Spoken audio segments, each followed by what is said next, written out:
മഴ തോരും തോന്നുന്നില്ല അല്ലേ? അതിനൊരു തീരുമാനമായി.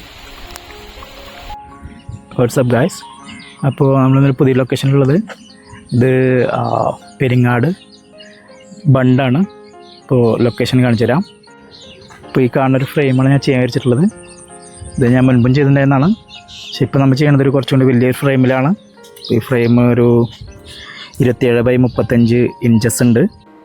ഞാൻ ഉപയോഗിക്കുന്ന മീഡിയം ഓയിൽ കളേഴ്സാണ്. ഇനീഷ്യൽ ബ്ലോക്കിംഗ് ഞാൻ തുടങ്ങിയിട്ടുണ്ട്. മുൻപും വന്നിട്ട് ഞാൻ ഈ ലൊക്കേഷൻ ഞാൻ മുൻപും പെയിൻറ്റിങ് ചെയ്തിട്ടുണ്ട്. ഈവൻ നൈറ്റ് സ്കെച്ച് ഞാൻ ചെയ്തിരുന്നു. ഞാൻ ഇവിടെ സൈഡിൽ കാണിച്ചിട്ടുള്ള ഒരു നൈറ്റ് പെയിൻറ്റിങ് ഞാൻ മുമ്പ് ഇവിടെ നിന്ന് ചെയ്തിട്ടുണ്ടായിരുന്നു. അത് നല്ലൊരു എക്സ്പീരിയൻസ് ആയിരുന്നു. നമ്മൾ നോക്ടേൺ എന്ന് പറയും. ഇപ്പോൾ നൈറ്റ് മോഡിൽ ചെയ്യുമ്പോൾ അതിൻ്റേതായ കുറച്ച് പ്രിപ്പറേഷൻ നമ്മൾ ചെയ്യണം. അതുപോലെ തന്നെ ലിമിറ്റഡാണ് കുറച്ച് കാര്യങ്ങളൊക്കെ. അതായത് നമുക്ക് ലൈറ്റ് സോഴ്സ് എക്സ്ട്രാ ക്യാരി ചെയ്യണം. അതുപോലെ തന്നെ അതിൻ്റെ ടെമ്പറേച്ചർ ഒരു 4000 to 5000 കെൽവിനിൽ ആയിരിക്കണം. അല്ലെങ്കിൽ എന്താണെന്ന് വെച്ചാൽ നമ്മൾ സ്ട്രീറ്റ് ലൈറ്റിൻ്റെ കീഴിലൊക്കെ ഒന്ന് പെയിൻറ്റ് ചെയ്യുമ്പോൾ ആ ലൈറ്റ് ഇപ്പോൾ വാം കളറാണോ അതോ കൂൾ കളറാണോ അത് ഡിപ്പെൻഡ് ചെയ്തിരിക്കും നമ്മുടെ ക്യാൻവാസിൽ കാണുന്ന പെയിൻറ്റിങ്. നമ്മൾ പെയിൻറ്റിങ് കഴിഞ്ഞ് വീട്ടിലേക്ക് തിരിച്ചെത്തുമ്പോൾ കളേഴ്സൊക്കെ മാറിയിട്ടുണ്ടാകും. അത് സാധാരണ നമ്മൾ ഡേ ലൈറ്റിൽ ഔട്ട്ഡോർ ചെയ്യുമ്പോഴും സംഭവിക്കാറുണ്ട്. എനിക്ക് ഇനീഷ്യലി വളരെയധികം ബുദ്ധിമുട്ടുണ്ട്. ഇപ്പോഴും ഞാനത് സ്ട്രഗിൾ ചെയ്തുകൊണ്ടിരുന്നൊരു ഇഷ്യൂ ആണ്. സംഭവം സിമ്പിളാണ്. നമ്മൾ ലൊക്കേഷനിൽ പെയിൻറ്റ് ചെയ്യുമ്പോൾ ലൈറ്റ് സോഴ്സ് ഉണ്ടാവില്ലേ, അതായത് നമ്മുടെ ക്യാൻവാസിലേക്ക് ഡയറക്റ്റ് നല്ല ഇൻറ്റൻസ് ലൈറ്റ് വീഴണമെങ്കിൽ ഇപ്പോൾ ചില ലൊക്കേഷനിൽ ചെന്ന് പെയിൻറ്റ് ചെയ്യുമ്പോൾ സൺലൈറ്റ് ഡയറക്റ്റ് ക്യാൻവാസിലാണ് ഉണ്ടാവുക. അപ്പോൾ അങ്ങനത്തെ വരുന്ന സിറ്റുവേഷൻ ഒഴിവാക്കാൻ നോക്കുക. അല്ലെങ്കിൽ ഒരു അംബ്രല്ല ക്യാരി ചെയ്യുക. അപ്പോൾ നമുക്കൊരു ഷെയ്ഡ് കിട്ടും. അപ്പോൾ ഡയറക്റ്റ് ലൈറ്റ് വീഴുമ്പോൾ നമ്മൾ ക്യാൻവാസിൻ്റെ ബ്രൈറ്റ്നെസ് പിന്നെയും കൂടുകയാണ് ചെയ്യുന്നത്. അപ്പോൾ നമ്മൾ കളർ മിക്സ് ചെയ്തിട്ട് ഒരു ബ്രൈറ്റ് കളർ ഇപ്പോൾ സ്കൈ കളർ ഫില്ല് ചെയ്യുമ്പോൾ നമുക്ക് അണ്ടർസ്റ്റാൻഡിങ് ഉണ്ടാവില്ല ഇത് എത്രത്തോളം ബ്രൈറ്റ് ആണെന്നുള്ളത്. നമ്മളെ മിസ്ഗൈഡ് ചെയ്യും. നമുക്ക് തോന്നും ഓക്കെ ഇത് ഭയങ്കര ബ്രൈറ്റ് ആണെന്ന്. അപ്പോൾ റിയാലിറ്റിയിൽ അത് അത്ര ബ്രൈറ്റ് ആയിരിക്കില്ല. അപ്പോൾ അങ്ങനത്തെ ഒരു പ്രശ്നം ഉണ്ടാവാറുണ്ട്. അപ്പോൾ അതിന് പല ഓപ്ഷൻസ് ഉണ്ട്. ഒന്ന് നല്ലൊരു അംബ്രല്ല ക്യാരി ചെയ്യുക.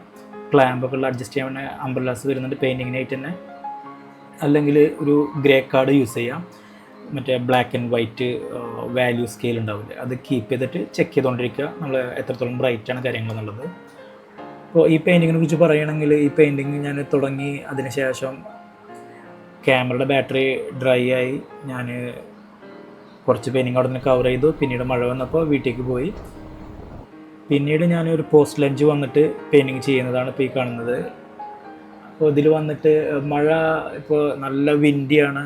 അതുപോലെ തന്നെ മഴ ക്ലൈമറ്റ് വാർണിംഗ് ഉള്ളതാണ്. സ്റ്റിൽ എനിക്ക് എന്താണെങ്കിൽ ഈ പെയിൻറ്റിങ്ങിന് എൻ്റെ തീം തന്നെ മഴക്കാലം എന്നുള്ളൊരു കൺസെപ്റ്റിലാണ് ഞാൻ ഇത് പെയിൻറ്റിങ് തുടങ്ങിയത് തന്നെ. മേഘങ്ങൾ ഇരുണ്ട് കൂടിയിരിക്കുന്ന മേഘം, ആ ഒരു ഫീല് ഞാൻ റിക്രിയേറ്റ് ചെയ്യാൻ നോക്കണം. അതിപ്പോൾ ഞാൻ എത്രത്തോളം ഫോട്ടോ എടുത്താലും എത്രത്തോളം വീഡിയോ എടുത്താലും എനിക്ക് റിക്രിയേറ്റ് ചെയ്യാൻ പറ്റില്ല. ഇത് എൻ്റെ ഒരു പേഴ്സണൽ തോട്ടാണ് ഞാൻ പറഞ്ഞിട്ടുള്ളത്. നിങ്ങൾക്ക് ചെയ്യാൻ പറ്റുമെങ്കിൽ വെൽ ആൻഡ് ഗുഡാണ്. അപ്പോൾ എനിക്കതൊരു ജസ്റ്റിസ് ചെയ്യാൻ പറ്റുമെന്ന് തോന്നുന്നില്ല. ഞാൻ ഫോട്ടോ നോക്കി ഞാൻ തന്നെ ചെയ്യുമ്പോൾ അങ്ങനത്തെ കാര്യങ്ങൾ എന്ന് വെച്ചാൽ ആകാശത്തിൻ്റെ കാര്യം നമ്മൾ കറക്റ്റ് റിഫ്ലക്റ്റ് ചെയ്താൽ ചിലപ്പോൾ ലാൻഡ് കറക്റ്റ് ആവണമെന്നില്ല.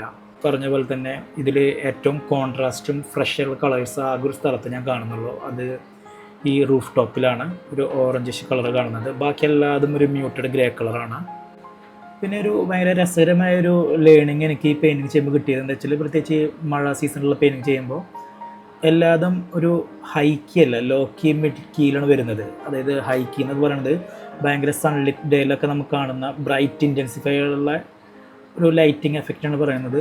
മിഡ് കീ എന്ന് പറയുമ്പോൾ ഒരു മഴക്കാറ് അല്ലെങ്കിൽ ഇരുണ്ട് കൂടി ഇരിക്കുന്ന ഒരു ടൈമാണ് ഉദ്ദേശിക്കുന്നത്. അപ്പോൾ ഈ ഒരു കീലെന്ന് പറയുമ്പോൾ നമ്മളിപ്പോൾ ബ്ലാക്ക് ആൻഡ് വൈറ്റ് സ്കെയിൽ എടുക്കുക, അതായത് വാല്യൂ സ്കെയിൽ എന്ന് പറയും. ഇപ്പോൾ നമ്മുടെ സൈഡിൽ റെഫറൻസ് കാണിക്കുന്നുണ്ട്. അപ്പോൾ ഈ ഒരു സ്കെയിലിൽ കളേഴ്സിൻ്റെ വാല്യൂ റേഞ്ച് ഒരു മിഡ് റേഞ്ചിൽ വരുള്ളൂ.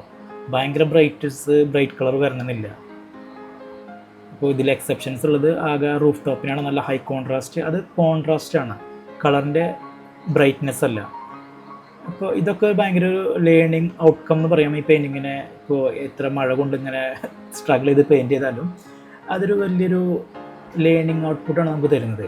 അപ്പോൾ അതൊക്കെ തന്നെയാണ് ഈ ഒരു പ്ലെയിനർ പെയിൻറ്റിങ്ങിൻ്റെ രസകരമായ കാഴ്ച. അതുപോലെ തന്നെ അതിലുപരി വേറൊരു മെയിൻ അഡ്വാൻറ്റേജ് തുടക്കത്തിൽ കാണിച്ച പോലെ മഴ പെയ്യുന്നുണ്ടായിരുന്നു. പക്ഷേ ഈ പെയിൻറ്റ് ഒരിക്കലും മിക്സ് ആവില്ല വെള്ളത്തിനോട് കൂടിയിട്ട്. എന്താ വെച്ചാൽ ഇതൊരു ഓയിൽ മിക്സ് പെയിൻ്റ് ആയതുകൊണ്ട് ആ ഒരു കോൺഫിഡൻസിലാണ് ഞാനത് മഴ പെയ്യണമെങ്കിൽ പെയ്യട്ടെ, നമുക്ക് ചെയ്യാമെന്നുള്ളൊരു കൺസെപ്റ്റിൽ നിന്നിരുന്നത്. ക്യാൻവാസ് തുണിയാണ്, പക്ഷേ അതിനും ചെറിയൊരു തിക്നെസ് ഉള്ളതുകൊണ്ട് വെള്ളം അങ്ങനെ ഹോൾഡ് ചെയ്യില്ല.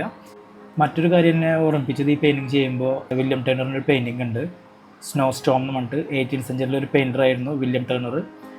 അങ്ങേര് ആ പെയിൻറ്റിങ് ചെയ്യാൻ വേണ്ടിയിട്ട് ഒരു ക്രേസി ആയിട്ടൊരു കാര്യം ചെയ്ത് വെച്ചാൽ ഒരു ബോട്ടിൽ ചെന്നിട്ട് പറഞ്ഞു അങ്ങേര് ആ ബോട്ടിൻ്റെ ഫ്രണ്ടിൽ കെട്ടിടാൻ പറഞ്ഞു.